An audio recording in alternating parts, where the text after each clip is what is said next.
Hello and welcome to another AIC video. So we're on week whatever, I can't remember, of my 89 Wagoneer build.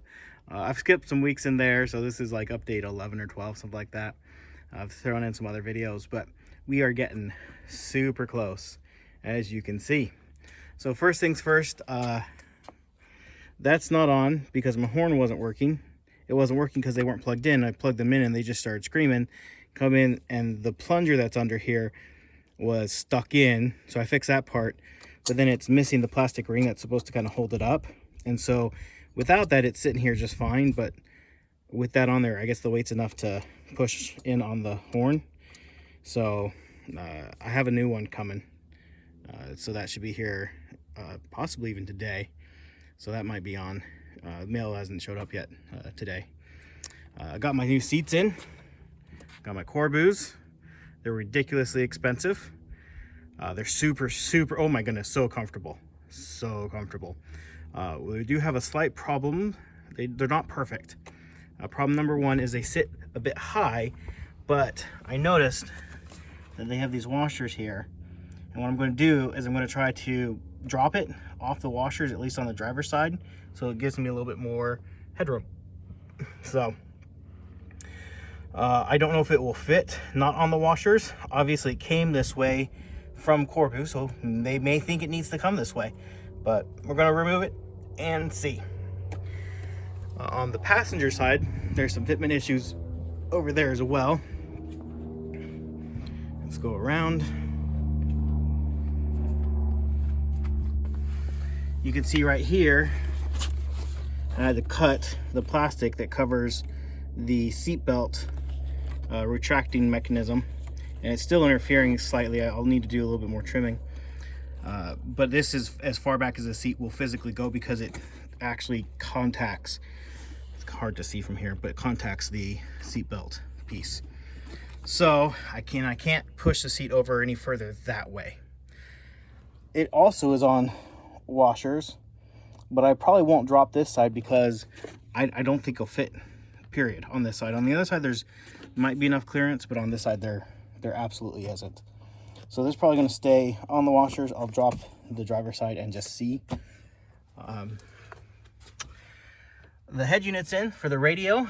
That was done. At the last video I said it wasn't working because of my neutral safety switch. I have since replaced the neutral safety switch, and now my reverse lights work and my backup camera works, and it works great. I really like it. I'm not necessarily thrilled with the location of the camera.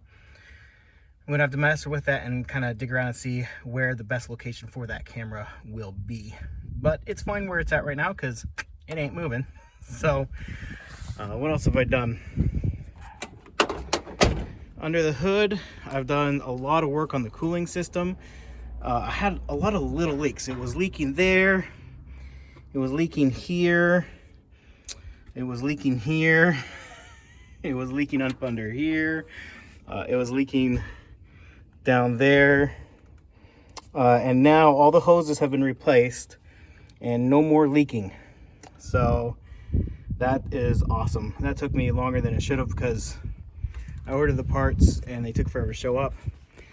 One thing I noticed is that down there is a temperature sensor, goes over to that there. I don't know if you can see that in this light yet, right there. It wasn't plugged in, so that's now plugged in, and the clip is broken, so that's why the zip ties are there, is to hold it together. That's kind of how I do stuff, is you know, when these old clips break, it's this style of clip here. When these clips break, now there's nothing there really to hold that. Sorry, I'm trying to see the camera. There we go. There's nothing to hold this together, and so it vibrates loose or rattles loose or whatever. And so the best way I found is just take a zip tie and squeeze it together, and it works fine. If you ever need to swap it out, zip ties are cheap. You just cut it and put a new zip tie in. I definitely will be doing AC. I'm just going to buy a whole new compressor and dryer and stuff. But that won't be for probably another couple months because we've now hit winter. I don't need the air conditioning anymore per se, and the heater worked great. I have some really sad news. My Rubicon Express lift kit, I was thinking that is going to get here next week because it hadn't updated the shipping date for over a week, and its shipping date was Monday, the 16th. Unfortunately, today I checked and it was pushed out to the middle of December. So I spent way too long today going around trying to find a lift kit, and the only option I found that is something in stock is a Rough Country.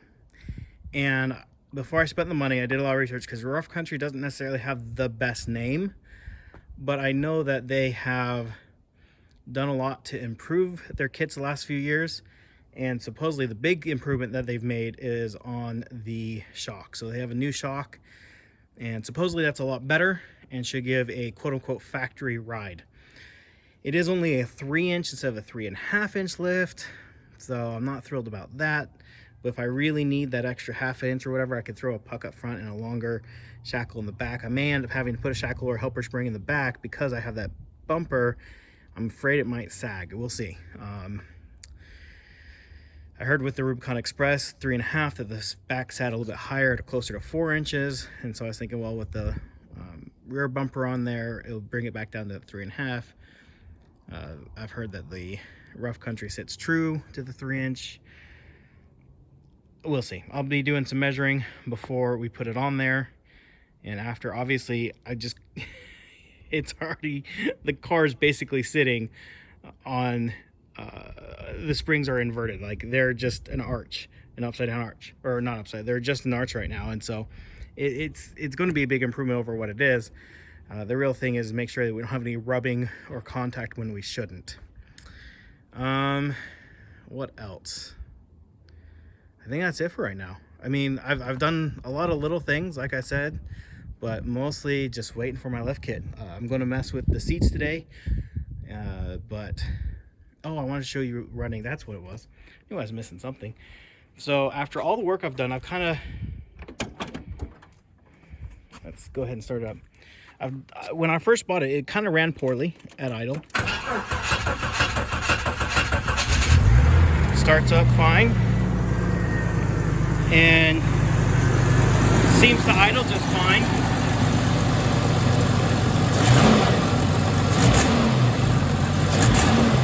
Doesn't stumble when you let off the accelerator. So that was one big problem with my last Jeep.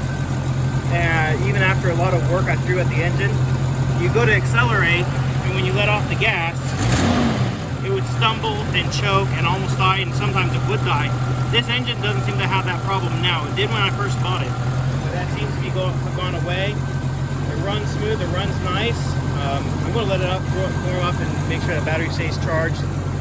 But yeah, everything's looking good.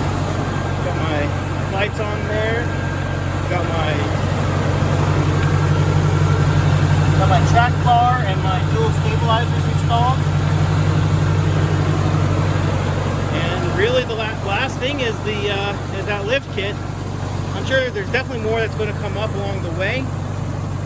But as far as being able to go out and just hit some trails and enjoy my vehicle for the first time in the 3 months I've owned it, it should be here next week. That's what it said. I just ordered it like an hour and a half ago. So it should be here next week, and we should be able to get that installed.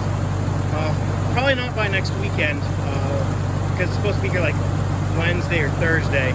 So I'll probably be installing it next weekend. But then shortly thereafter, we'll be hitting some trails. So if you're in Arizona, let me know. Hit me up. And we'll definitely be getting out there. I'm definitely going to hit Bulldog Canyon. That's really close to my home. So that'll probably be where I go. I'll definitely do a bigger run with more people. That way, if I have any problems, I can be towed out and all that. But yeah. Anyways, if you have any questions, thoughts, or comments, leave those down below. Thank you for watching, and I hope you have an amazing day.